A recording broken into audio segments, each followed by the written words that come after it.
What's up guys, I'm James, and welcome back to the Great Gambino Watch Reviews. Today we are going to take a look at my newly purchased 2021 Omega Speedmaster with Hesalite. There are many videos out there already that cover the history of this timepiece, so I'm not going to be doing that here. Instead, I will be giving you my opinion of the aesthetics, a full specs rundown, and my experience with the piece so far. In addition, you will get another look at this beautiful piece with a different lighting and camera setup. I picked up this Speedmaster at Feldmar Watch Company here in Los Angeles, and I want to say thank you to them for taking care of me throughout this purchase. They have been in business for over 100 years, and I definitely recommend them if you are looking for your next timepiece. They carry many different popular brands, and I will have a link to their website in the description down below. After removing the shipping box, you will expose this hard cardboard enclosure with a silver Omega logo on the top. Sliding it off reveals the next layer of this presentation. At the base, there is a pull-out compartment that stores a Speedmaster history book. Turning it on its side, the pages are coated with a red metallic material. Quickly flipping through the pages will show some of the content that I will enjoy looking through later. It's a nice extra bonus.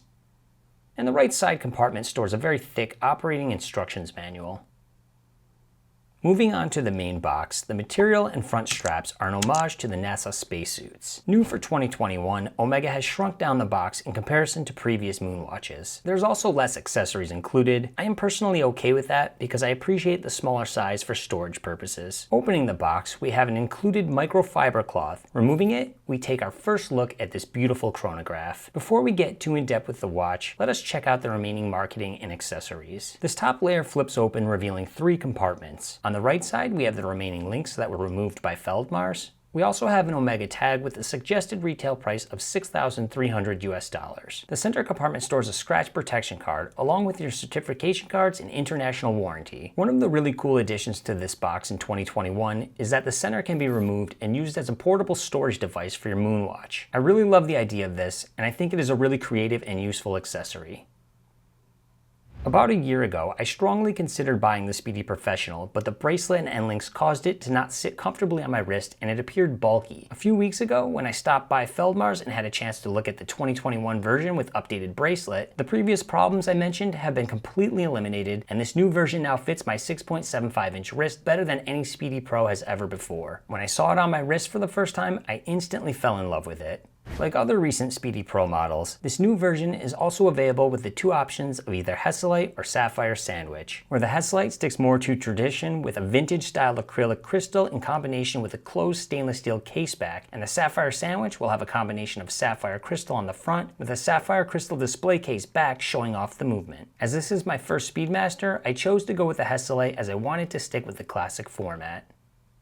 When it comes to measurements, the case measures 42 millimeters. If you notice, the left side case pretty much runs flush with the bezel, but from a visual perspective, those extra 2 millimeters on the right almost do not count for me. I would consider that crown guard, and the piece looks and wears much more like a 40 millimeter watch. The lug-to-lug measurement is 47.2 millimeters. In addition, we have a case thickness of 13.5 millimeters. The crown, of course, does have the raised Omega logo, and it pushes out more, causing it to be easier to wind in comparison to previous models. And when you do wind it, you'll feel nothing less than Swiss luxury. It's smooth to the turn with a clean, sharp click that is very satisfying. Let's go ahead and hear what that winding function sounds like.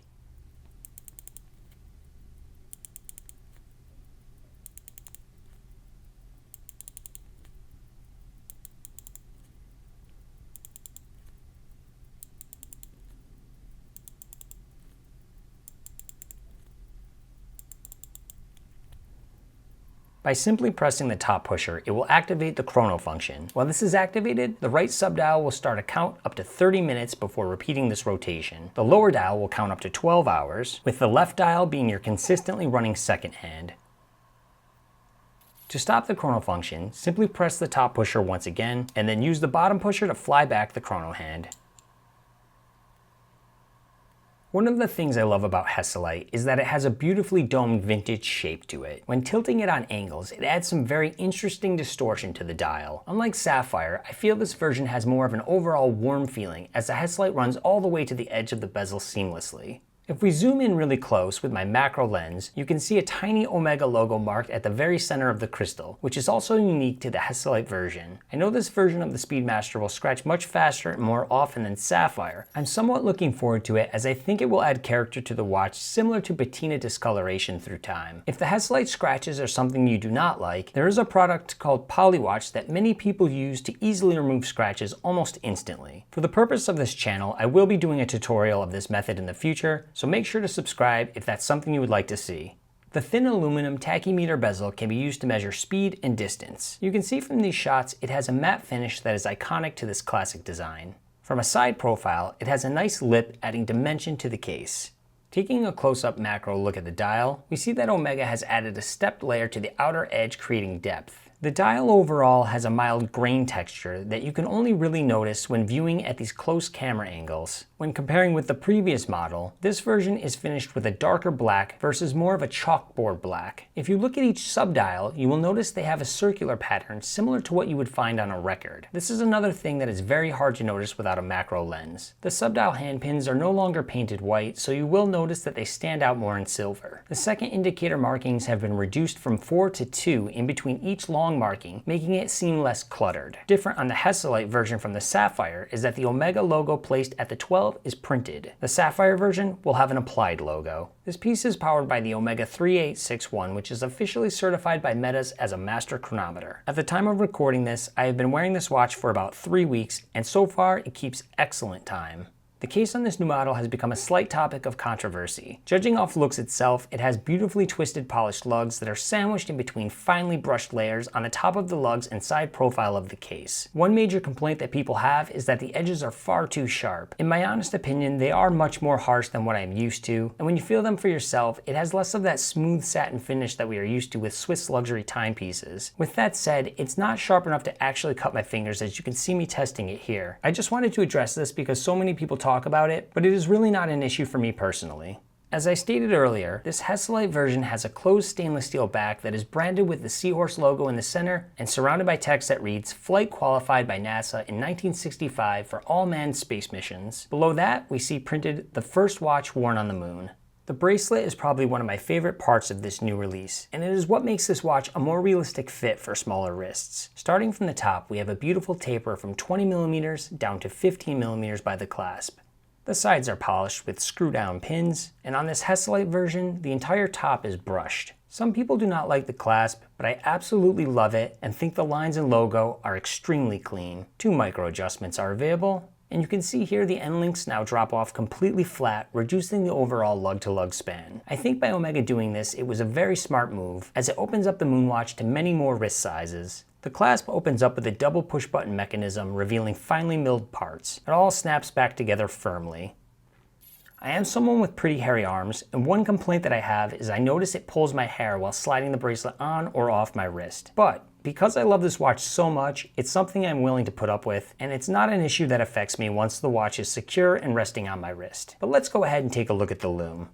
The hands, chrono counter, and hour indices are all coated in green super luminova. This is not a watch I wear to sleep, but you can see in the sped up footage, it is very bright and does not fade quickly. I have checked in on it after a significant amount of time has gone by, and this luminous application will definitely get the job done.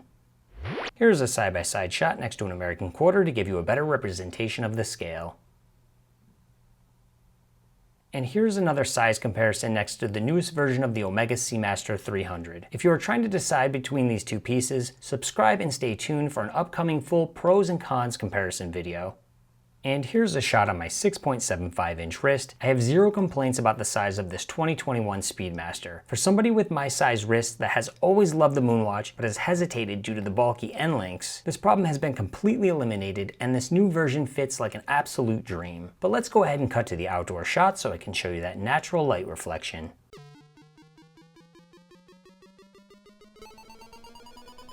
Go, Gambino! Great Gambino!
Alright, that's going to wrap up this review of the 2021 Omega Speedmaster Professional. And if you did enjoy this video, please subscribe, as I have plenty more watch content coming in the near future. Thank you for sticking with me, and I will see you in the next one.